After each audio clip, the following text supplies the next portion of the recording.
सोलापुरात महात्मा बसवेश्वर आर्थिक विकास महामंडळाचं कार्यालय सुरू झालं असून समाजातील नेतेगण आणि पदाधिकाऱ्यांनी कार्यालयास भेट दिली आहे। लिंगायत समाजाच्या आर्थिक उन्नतीसाठी राज्य सरकारच्या वतीनं महात्मा बसवेश्वर आर्थिक विकास महामंडळाची स्थापना करण्यात आली आहे। त्या अंतर्गत सोलापुरात या महामंडळाचं कार्यालय सुरू झालं आहे। मंगळवारी या कार्यालयास विजयकुमार हत्तुरे यांनी भेट दिली। यावेळी रजनी लक्षेट्टी, शकलेश बाबुळगावकर, नामदेव फुलारी, सचिन शिवशक्ती, नागेश पडनुरे, सचिन तुगावे, सूरज दरेकर आदी उपस्थित होते। विजयकुमार हत्तुरे यांनी बसवेश्वर आर्थिक विकास महामंडळ स्थापन करून सुरू केल्याबद्दल राज्य सरकारचे आभार व्यक्त केले।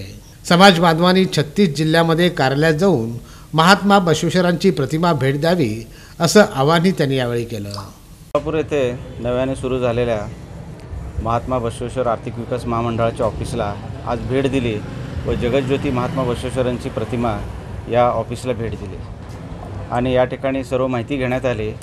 अपुरा स्टाफ आहे, त्यामुळे शासनाने लवकर जास्तीत जास्त स्टाफचं मंजुरी द्यावी आणि जनजागृती होण्यासाठी सर्व घटकापर्यंत पोहोचण्यासाठी माहिती जाण्यासाठी योग्य ती पावले उचलावीत। सर्वप्रथम मी शासनाचं अभिनंदन करतो व माजी मंत्री विनय कोरे यांच्या माध्यमातून देवेंद्र फडणवीस या राज्याचे उपमुख्यमंत्री यांच्या समवेत जी बैठक झाली होती त्यावेळेस ही योजना मंजूर झाली होती, त्यामुळे मी राज्य सरकारचं त्यांचं अभिनंदन करतो।